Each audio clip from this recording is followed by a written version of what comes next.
Recorded live from TCR Studios in Melbourne, Florida. This is the Cannabis Report with Michael Patterson, brought to you by MGMC Pharma. We make a difference. Check out the virtual tour of our cannabis cultivation facility on our website at mgmc-group.com. Now, here's your host, Michael Patterson.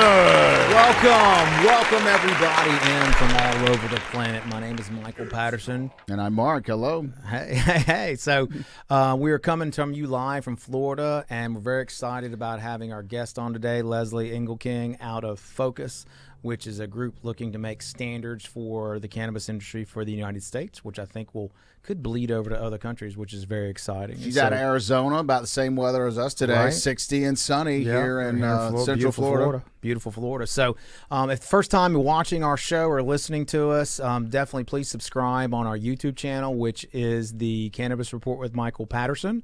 Or the Space Coast Podcast. And then looking up on, if you're looking for a Spotify or an Apple Music, go under Space Coast Podcast, and then you will see the Cannabis Report with Michael Patterson. So I'd love to have your input.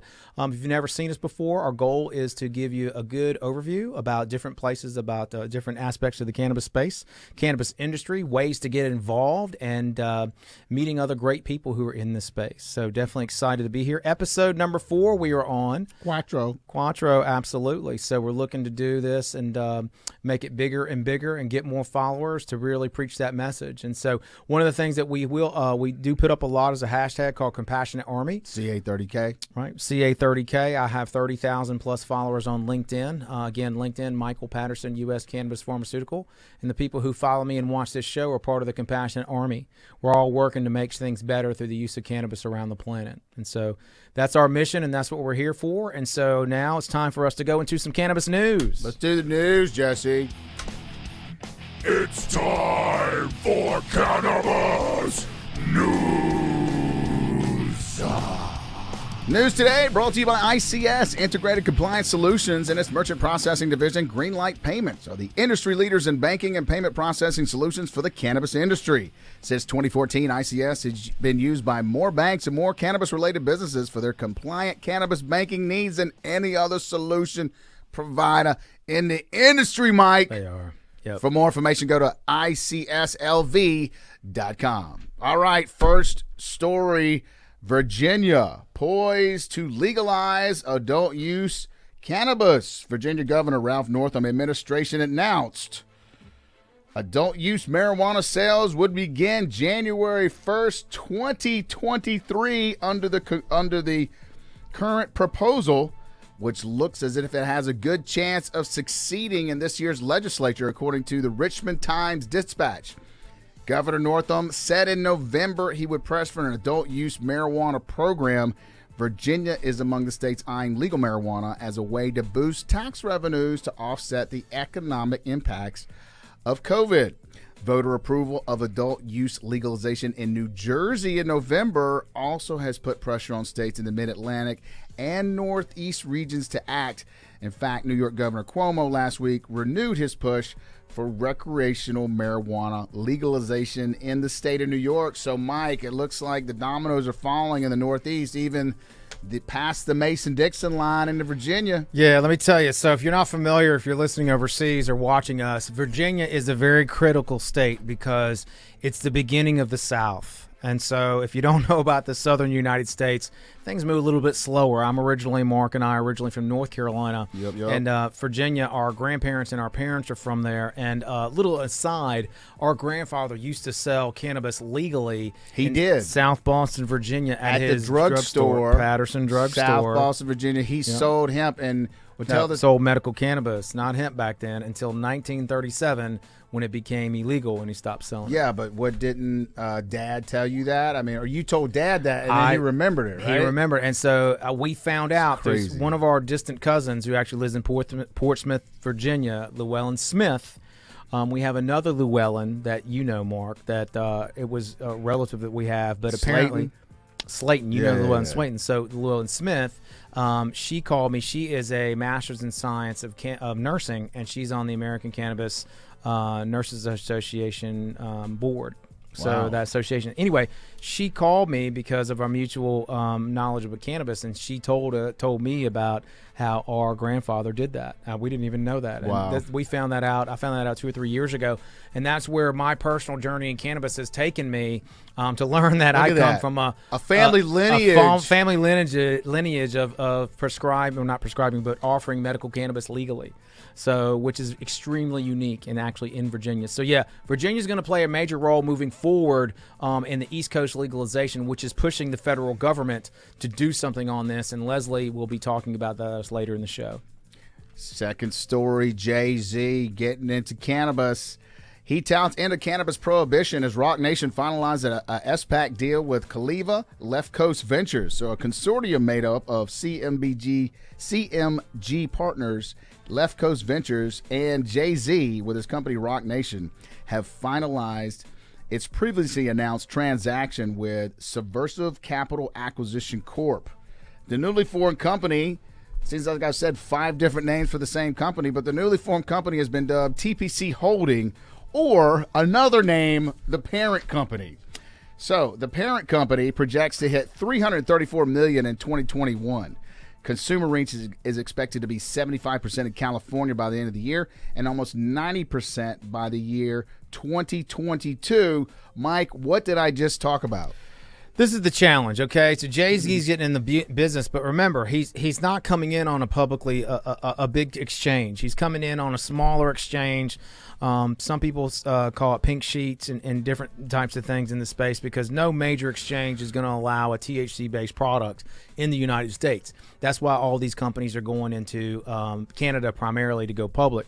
And the SPAC they're talking about it stands for, I believe, a special purpose acquisition company or corporation or entity. Yes. So basically, this is a way these companies can go public and Subversive Capital Acquisition Corp. there you go. So it's something that's trending, not just in cannabis, but it's trending in a lot of different businesses, and so you can go public quicker. So just be aware that this entity will primarily getting their sales out of the West Coast. So it's mainly in a cannabis recreational market. So they're partnering with current recreational companies? Caliva is a very well-known company in California that does cannabis. Primarily, they do medical, but remember, California, for all intents and purposes, is more of a medical state, a recreational state. And then on the East Coast, most of our states currently are medical, but as you can hear in our previous story, right? It's coming, yeah. So it's more regulated on the East Coast, a little less regulated on the West Coast. So what I envision is I think this is going to be a good deal for the industry. For that company specifically, I don't know all the details on what their profit margins are and who's running the company. As you look into investing in companies, one of the most important things to look at is who is managing that group. Because if you have people who either don't understand cannabis or don't understand general business and never run a company before, the chances of success are very, very low. So you really need to understand the backgrounds of these people who are running these organizations and make sure they understand what they're doing. Well, and that goes into the fact that you keep talking about Cannabis 2.0. Cannabis 1.0 is like everybody was coming into the market. It's like, oh, I'm going to get rich. It's going to be awesome. I'm not going to be retired in 2 weeks. Right. And then they figure out, wow. And then they realize, wow, there's a lot more to this than just like any other business. Growing weed. And so Right. you get the difference between making cannabis in your spare bedroom and doing it on an industrial scale. But even the CEOs, they just the Cannabis 1.0s, we've seen how some of these CEOs grown these companies and they just, they didn't really know what to do with them or whatever. They just weren't professionally savvy when it comes to running businesses, in my opinion. Right. So they are kind of on the way out, and then you have, basically big pharma and all these major corporations. Now they're starting to see the light. The green tsunami is coming. It is, but I think what you do see too is you want people who understand the space. For example, you had MedMen who had Adam Bierman as a CEO, and they're kind of falling apart because, in my opinion, the management was not good because they'd never run a company. I mean, right, that's ever. what I meant. Yes. So how can you sit there and run a $1 billion company when you've never run any company at all? with more than 10 or 15 people. Right. It's totally different. It would be a challenge. Well, like for me, I've run pharmaceutical companies. I've run nursing home chains. We did over $230 million in total sales. I've been sued more times than God, basically, in the nursing home business. Your company has, not you, not me. personally. Yes, but I understand risk. Okay. I understand compliance. Leslie's going to be talking a lot about compliance a little bit later in the show with her group focus. But yeah, it's something to notice about the Jay-Z business. But let's see how it goes. Put it that way. All right, our last news story: the UFC will no longer punish fighters for using cannabis in most cases, making a major change to its anti-doping policy. The world's largest mixed martial arts promotion confirmed Thursday will no longer worry about positive tests for THC, the psychoactive ingredient in cannabis, unless it believes a fighter used it intentionally to enhance performance. That's going to be a challenge to prove. UFC will no longer punish marijuana cases. And the bottom line is that in regard to marijuana, we care about when an athlete consumed the day of the fight, not days or weeks before a fight, which has often been the case in our historic positive THC cases, the UFC states. UFC athletes will still be subject to marijuana rules under various athletic commission regulations, but we hope this is a start to a broader discussion and changes on this issue with that group. The Nevada State Athletic Commission last year reduced its potential suspensions for marijuana use to 6 months, while California Commission only fines fighters $100. So, Mike, UFC is not testing anymore. The NBA, what's the rule on the NBA? The NBA recently just they did a pass, basically say due to COVID, we're not going to test this year for cannabis. Right. A lot of people feel that's never going to come back. What you're seeing here, it's bigger than the UFC, it's bigger than NBA. MLB, right? MLB has already come out and basically said that you can use cannabis, and and they're not going to get fined for it. UFC just came out. NFL is saying they're only going to test once per year, and they're going to let everybody know ahead of time when they're testing. So it pretty much you can use it there. And if you notice, when they made that, that's when Gronkowski came back. Because remember, Gronkowski retired, and then right after he retired, he became a spokesman for a CBD company. Yeah. And he specifically said if they ever allow CBD or cannabis in the NFL, he'll come back, and then he came back. So they recognize that. And so the bigger thing to recognize, though, is the sociological and the psychological impact to us, to our society, on what's going on. We're starting to see cannabis normalized. Prohibition hangover going away. That prohibition hangover is basically anybody who can't get past cannabis being legal and puts impediments in our way. There's still a lot of people out there who don't want to see us fail, meaning me, you, everybody else, to make this legal, to make things better. Because remember, we're upsetting the apple cart. A lot of people make a lot of money for alcohol and pharmaceuticals that aren't cannabis-based, and that's going to change everything. And so that leads it up to people like us, and you'll hear about Lezli with Focus coming in about what she's doing to make sure we can have the proper regulation in place to make sure we can move forward in this nation to benefit as many people as possible. And that's it for the news, Mike. All right. This is great. Let's move into getting Lezli introduced and start talking to Lezli. Your turn. Okay, Yes. We're off to the desert Southwest in beautiful Scottsdale, Arizona with our guest today. This Arizona State University grad is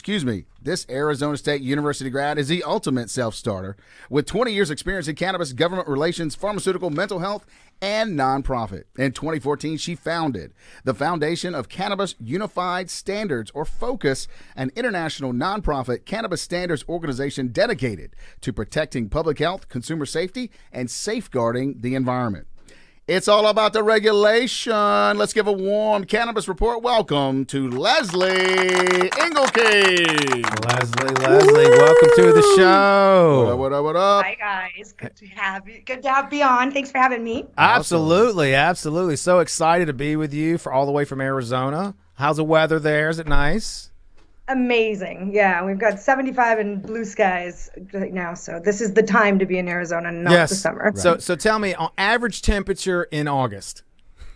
110? I mean, I'm guessing it's got to be over 110, but not exactly sure what the number is. Yeah. Somewhere between 110 and 117. Doesn't matter, really. Between 110 and 117. Well, these guys, y'all Fire in your face all the time. in Arizona, you hibernate in the summer. That's what we do in South Florida. We hibernate in the summer because it's so daggum hot, and then everybody's outside all the time in the winter. So it's totally opposite of what most people would do. or we're just like Australia, pretty much. To a certain degree. So, Lezli, do me a favor. Give us a background on how you got into this space initially, because this is going to be fascinating. I mean, reluctantly is the best one-word answer I could come up with. That. All right. I had spent my early career in public health and mental health, and then I spent 13 years working for Eli Lilly. When I was leaving Lilly, Arizona had just passed cannabis for medical use, and some friends here wanted to apply for a license, and they were looking for somebody that had the pharmaceutical experience and the public health background and things, and asked me if I would be the applicant for the license. And at first I said, absolutely no way.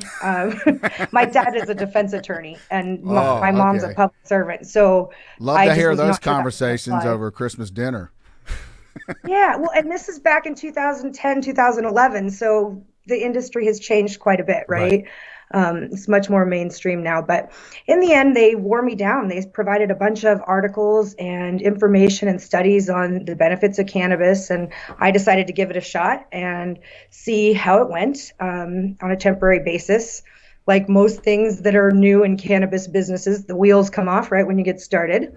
Yeah. So I spent 2.5 years in that position as executive director, as the first chain of vertical licenses in Phoenix, running the operations from top to bottom. And we did everything from, cultivating, extracting infused products to, 6 retail stores, full wholesale and all that. So I spent a lot of time and got to learn firsthand the benefits of this plant and how many amazing things were happening and what a great alternative it was to some of the traditional pharmaceuticals and whatnot.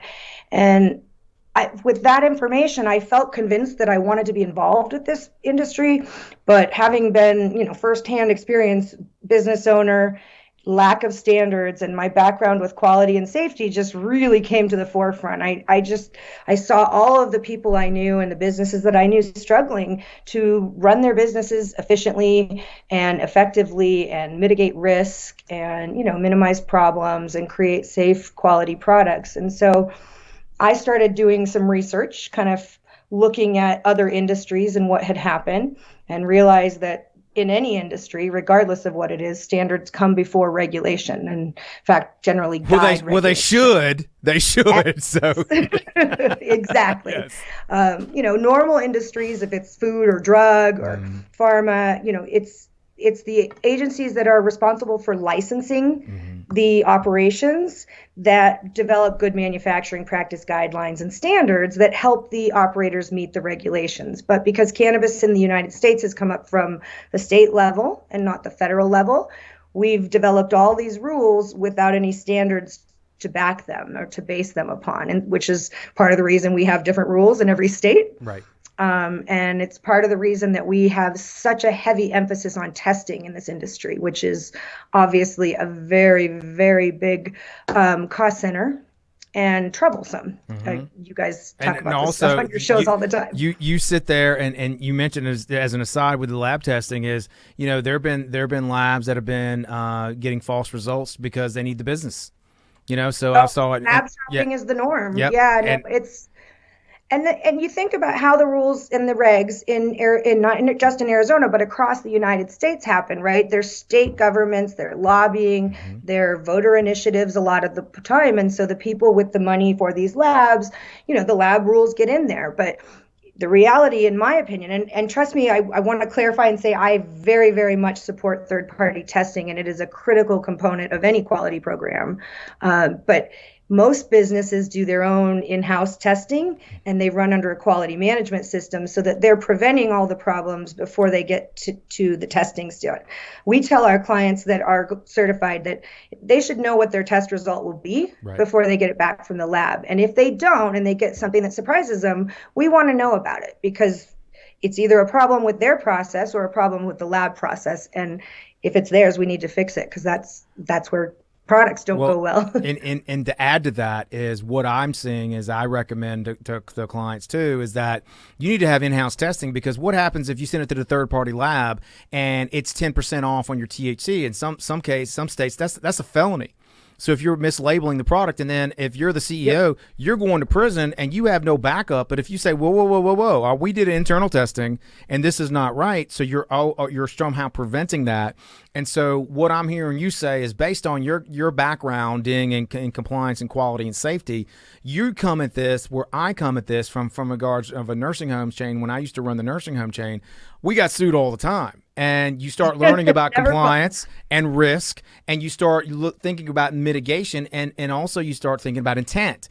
So if the intent is to get product there and you're not putting in safety and quality, then now your liability goes up dramatically because you had the ability to do something, you did nothing. So there was a case in California where Exhibit was he made all the rapper made all these vape cartridges, and they said it was all natural and no pesticides. Well, some smart guy went around and bought all the different cartridges, and then took them to a lab, and then they were all had contaminants. Then he set up a class action lawsuit against Exhibit, and it cost them millions of dollars because they were just stupid. So, yes, I agree with you 100%. And see, sounds like that's how you kind of moved into focus. It is. It's liability and risk and good business practices, right? I mean, everything that we do is about putting preventative steps into a cannabis operation so that they know the outcome that should be expected. And if there's any deviation, that they have the proper tools to first identify that deviation, second, find out the root cause of that, and third, fix it so it doesn't happen again. And then everything downstream from that is the products that have been released that might be impacted, just like in any recall, obviously, is another whole section to it. But everything focus is a partnership designed to build the cannabis business into everything they want it to be. Okay. The first part is always about meeting standards, but the idea is to really have a quality management system that's comprehensive, that documents everything you're doing, that you can plan ahead and plan to scale so that you're not making decisions day to day and drinking out of a fire hose, which is what I typically see in this space. Yeah. And I see that too. And also the way you and I are the same in the fact that if you leave your business and your business falls apart, that's on you. Because you didn't put the systems in place. Tell him, Mike. It is. I hate this stuff. Like years ago, I had to go. My sister got married in Spain. This was 15 years ago. And I had to go for 2 weeks. And the owner, Mark was there too. We let him come. And then we sit there and the owner goes, well, how is the company going to survive without you for 2 weeks? And I said, if the company can't survive without me for 2 weeks, then I haven't done my job. And so that sounds like what you're saying is you need to have the systems in place when you do this, because if you don't, it will fail. And all these people who are investing in your company and expecting you know what you're doing, and you don't, then now your personal liability goes up because you brought them into an investment where you said you knew what you were doing and you didn't. Uh-oh. Yep. Right. Exactly. So that's 100% it. Right. And with Focus, tell me how are you getting any traction for state legislators and federal people in Congress to talk to them about the need and the requirement that we're going to need as an industry across the United States in putting those in place? For sure. I mean, you have to remember that I left my job, in 2013. So Focus has been at this, even though I still consider us very much a startup in the, truest sense of the word. We've been at this for 7 years. Okay. So we do definitely, we're very fortunate to have great working relationships with regulatory agencies at the state and federal level.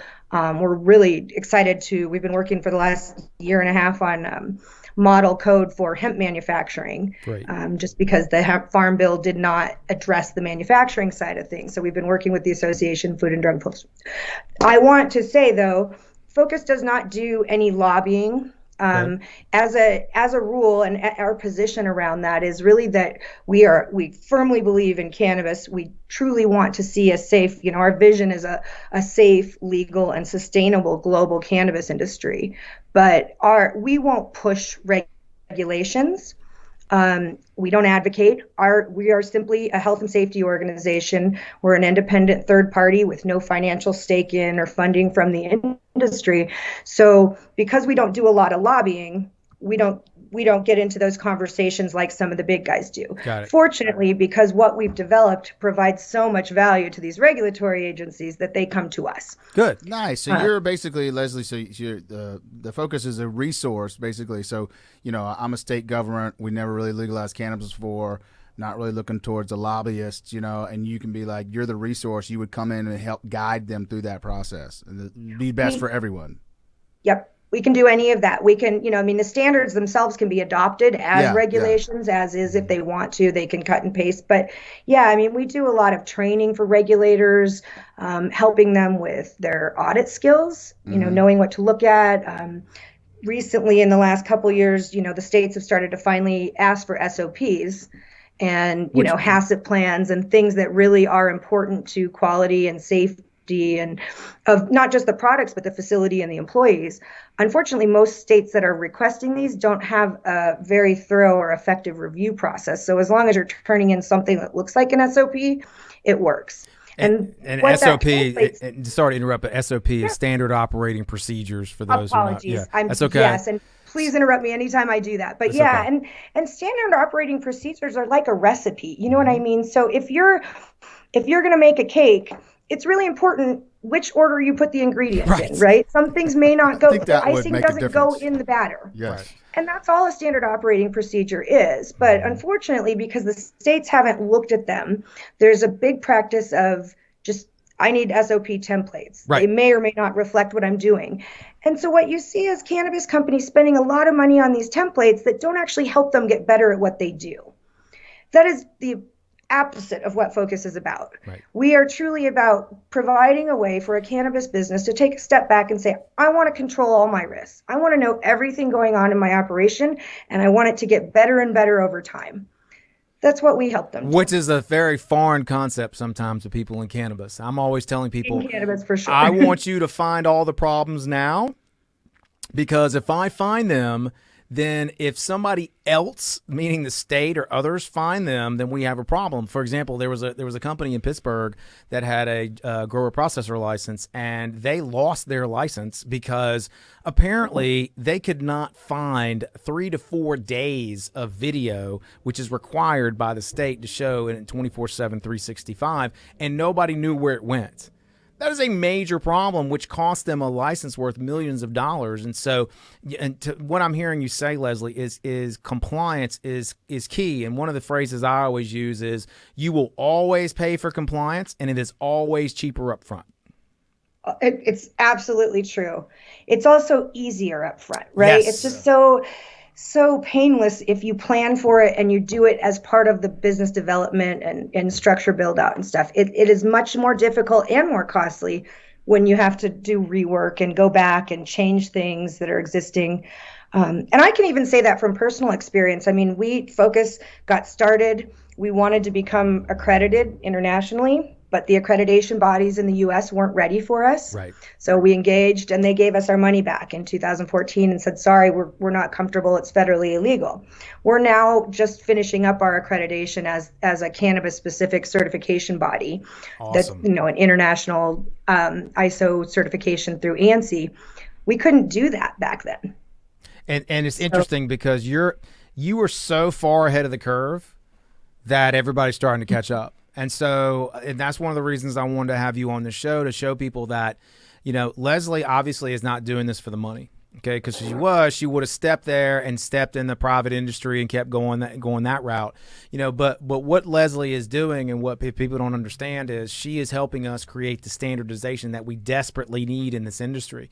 One final question is, moving forward in the United States, say we can get cannabis legalized at the federal level, what do you see as some of the biggest problems when it comes to all these different regulations? Challenges, Mike, not problems. Challenges to get all this to get some regulations on a uniform standard at a federal level. I mean, I don't think getting the standards themselves are difficult, right? We wrote them in 2013. We've given them to ASTM through a licensing agreement, and we give them to Standards Jamaica to use in Jamaica under a licensing agreement. The challenge is just big ships turn slowly. I mean, it's the federal government And while they are all these different little shifts, they're part of this big shift. And that is just this very slow process, which is why standards are even more important in cannabis, because if standards can guide the industry into good practices that are standardized and can be the same across the board, the regulations can follow very easily. I think one of the great things that we've seen, I guess it was the end of last year, 2020, but is the new CANRA, the Cannabis Regulatory Association, where state regulators are actually having an association to get together and talk about what's going on.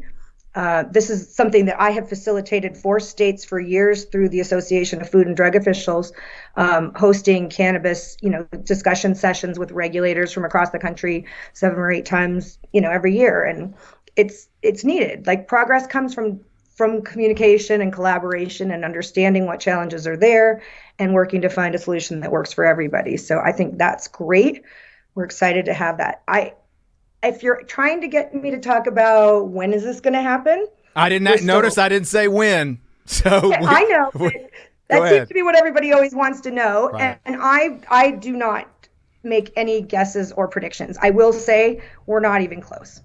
And see, for me, I beg to differ. Whoa, pump the brakes. I'm not even close. Lezli, oh my goodness. That's what I'm saying is, wow. So and the thing is, so it depends. If you're talking about getting a bill passed to decriminalize cannabis, that could happen. Yes. Okay. I'm talking about full regulatory oversight and control of cannabis products. So Lezli, I'm right there with you. So what I vision, what I propose, and what we're trying to recommend to the new administration is to phase it in, like you say. Let's get decriminalization done.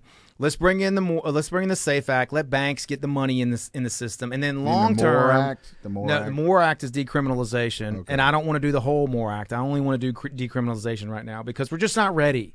Like what Leslie's saying is we're not ready to go full legalization because we're going to have all these problems. So another thing I want to back up just a little bit on standards and regulatory people. A lot of people say, "Oh, we don't need any regulations," and that's entirely false because a strong regulatory body is what enables the industry to move forward. Right. Because if you have all these people getting sick and you have all these people dying, which nobody's ever done, but you have contaminants in the cannabis, all these different problems, then the industry can't grow. Right. Exactly. Tell them, Mike. So 100%. So Leslie's on the same page with me with that. But Lezli, I want to say thank you so much for coming on the show. Please tell everybody how they can get a hold of you.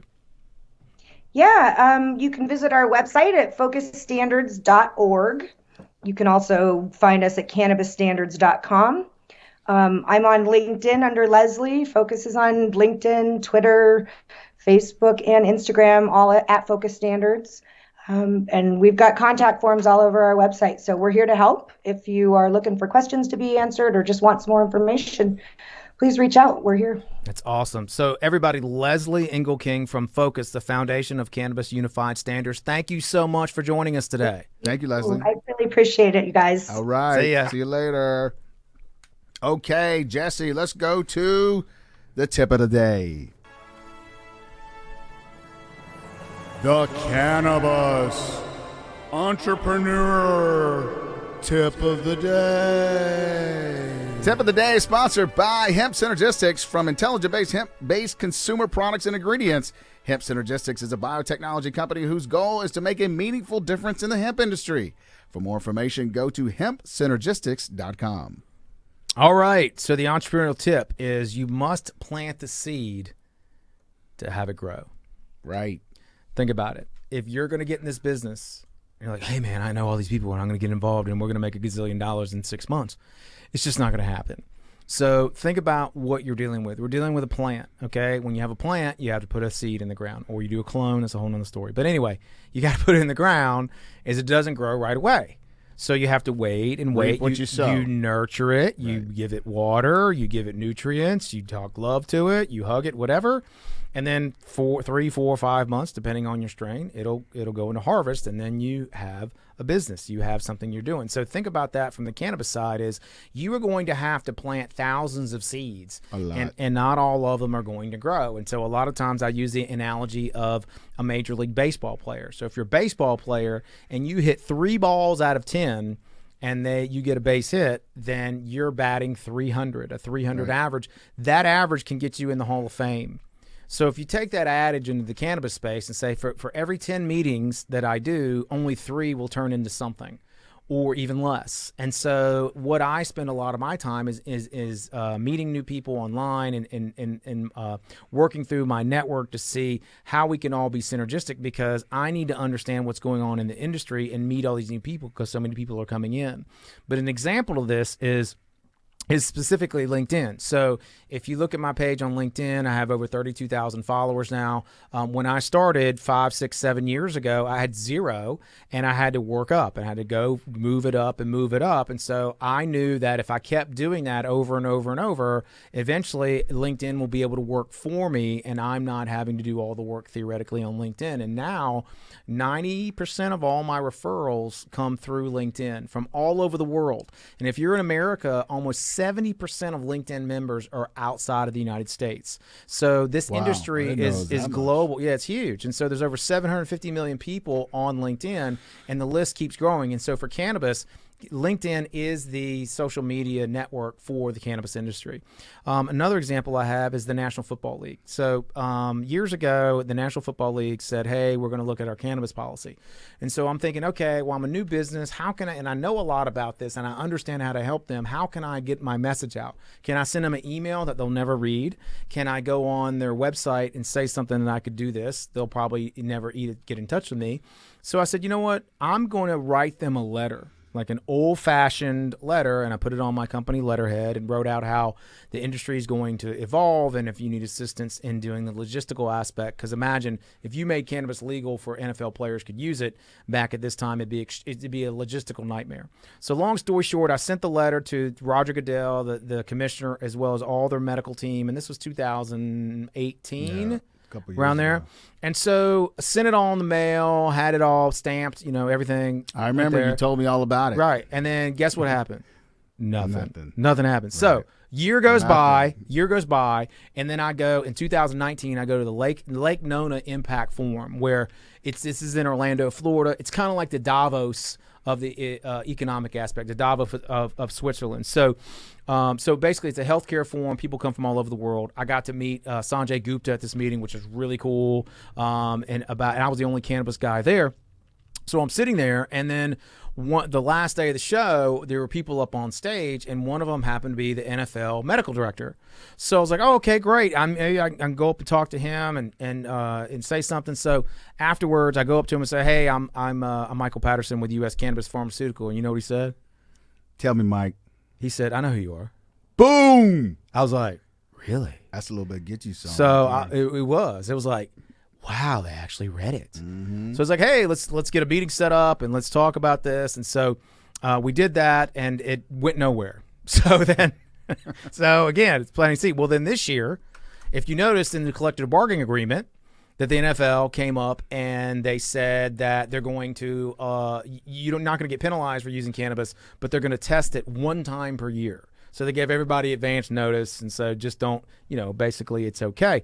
Well, during this time, what people never saw is we were behind the scenes because I knew them at the NFL now, so I could sit there and show them, I think this would be a better way to go. We wanted them to come out and have a whole policy on how to educate the players, how to educate them on using it in a medicinal way, and really take advantage of this. Well, obviously, they didn't. They decided not to do anything with that. But the point is that I now have a rapport with the NFL. Doesn't mean they're going to listen to me, but at least I have that door that's open, and then that door will turn into something else down the road. So you're going to have situations where you have to count your victories, and it's not always going to be a victory where you get a check at the end, right? Because a lot of this is building those relationships over time. Because say if I'm talking to the NFL, nothing happens, but then somebody gets my name from the CFL, the Canadian Football League, which did happen. So we have talked to the Canadian Football League, and then I've gotten some calls from the NHL. People, former players that want to talking about the Players Association. So remember, it all has to build over time. You have to plant all these seeds. And so now I've been in the industry now 8 years, and a lot of those seeds I've been planting are all just now starting to come to fruition. Yeah. So it's taken this long, but my goals are massive. I want to sort of sit there and change the planet through using cryptocurrency to be able to help the cannabis industry as well as others. We want to be able to set up international trade for cannabis all over the world, because this is what needs to happen for everybody else to come into the industry and thrive. And so we have to build that base of support for the industry. But the positive, the thing about this industry, the positive is that there's so much opportunity, and like all this stuff has not been done before. But the negative is all this stuff hasn't been done before. Right. So it takes a lot longer. We both from different industries. It takes a lot longer in cannabis in order to get stuff done, because there's literally no infrastructure. We are the ones that are watching this program right now, are the ones that are going to be developing that. Right. And that's what we're trying to reinforce, is that you are part of the solution. Right. And I'll give you another example of planting the seeds. So was it 2 years ago, 2019? So around Christmas time, I'm on LinkedIn, because I'm always on LinkedIn. Anyway, so there's a lady who was a lawyer, and she worked for the Florida State University School of Business as an adjunct professor. And I sent her an instant message or DM on LinkedIn. I said, hey, if you ever need a cannabis expert to talk to your class, let me know, and I'd love to do it. And she responded, hey, that's great. 6 months go by, didn't hear anything. Out of nowhere, I get a LinkedIn instant message. Hey, I'm ready to do your show. I'm ready for you to do the class. The next month, we had a class in front of all their entrepreneurial students.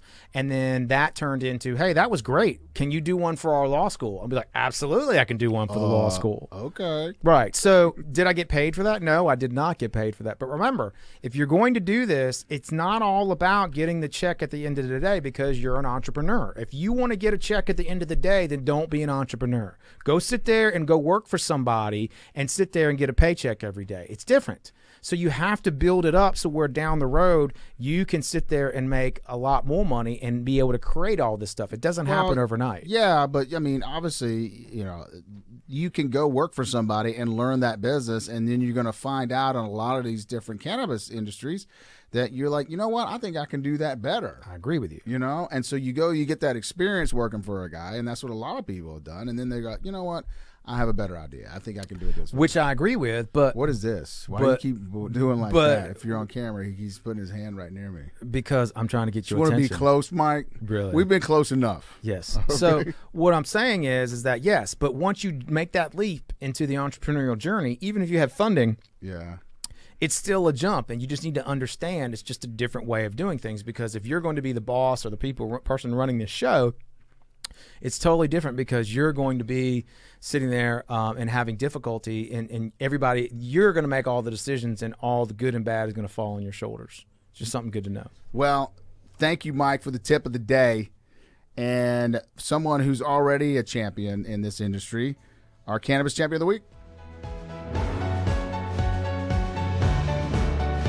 The Cannabis Champion of the Week. Cannabis Champion of the Week, sponsored by the World CBD Awards. If you want to be part of the world's only objective product awards competition, the World CBD Awards Conference and Gala is for you. For more information, go to worldcbdawards.com. All right. So that's your key, Mike. Thank you. So today we're talking to about a wonderful lady from Tampa, Florida, and her name is Alice O'Leary Randall. And so this is directly from Alice's LinkedIn page. I officially retired as a hospice nurse in September 2012 and returned to an issue that I know well, medical marijuana. My late husband, Robert Randall, is the acknowledged founder of the modern American medical marijuana movement. Wow. In 1976, he became the first American to obtain federal supplies of marijuana for medical purposes due to his glaucoma. Oh, is that what they put it in that big tin? In a big old tin. Yeah. He was the first one ever. Really? Yes. And I heard it was trash cannabis. Anyway, she didn't get into that. For several years, he was the only individual receiving such access, and he often said he felt like, quote, the only one to make the lifeboat, end quote. Wow. For more than 2 decades, we worked to remove the prohibitions against marijuana medical use, and we had great success. Robert died in 2001, and for a decade, I took a break from the medical marijuana issue, pursuing my personal interest in hospice and working with Tidewell Hospice for 6 years. In 2013, I started renovating a property in North Carolina and began to re-engage in the medical cannabis issue. In 2014, those efforts paid off, completing her book, Medical Marijuana in America, Memoir of a Pioneer, which is available on Amazon.com. And Alice is the author of Pain Free with CBD, which was published by Rockridge, Rockridge, Rockridge Press in December 2019. And if you'd like to learn more about Alice and her story, visit AliceO'LearyRandall.com, which is AliceO'LearyRandall.com. So I want to thank Alice for everything that she's done for our industry, as well as her late husband, and that is the Cannabis Champion of the Week. Wow, that's fantastic. Isn't it amazing? To have somebody in Tampa that was, close to home. And I saw a documentary on, not him, but one of those other guys that, he had to subpoena to, the United States, and then he got, cannabis from the government, and it came in that tin, and it was like 100 joints. I know. And then he was driving in Fort Lauderdale on this documentary and just hanging out, smoking a J, and then everybody's like, "Oh, look at you're smoking that J," or whatever. He's like, "This is medicine," and everybody started laughing at him. But that was like 15, 20 years ago, Yes. So it's kind of amazing how, that was right at the very start. The first patient ever in order to get, medical cannabis by the government, and wow, look at where we are now. Well, and also think about it now is generations of children have grown up in America, and cannabis has never been illegal. Right. So for them, it's not a big deal. Right. My daughter, she's like, your stuff is boring. All you do is talk on the phone. That's what she says all the time. Now she's at college and university now, but growing up when I was doing this, she didn't really understand it. She knew about marijuana, but she didn't understand about how everything's moving professional and everything's moving to a corporate structure, and it's starting to evolve across all aspects of society, across the world, not just here, which is really exciting. All right, that's the end of our show, and that's the way it is in the world of cannabis today. That's right. The power of change is within all of us, and the world changes when we change. Definitely had a great time. Thanks so much for your I had help. a great time, Mike. I'm glad you asked. Yeah. Jesse, did you have a good time today? Jesse had a great time. We don't let him talk much. He mumbled yes. And always we remember, don't give him a microphone. It's my tagline. Always remember, we are all we need. Till next time. See you later.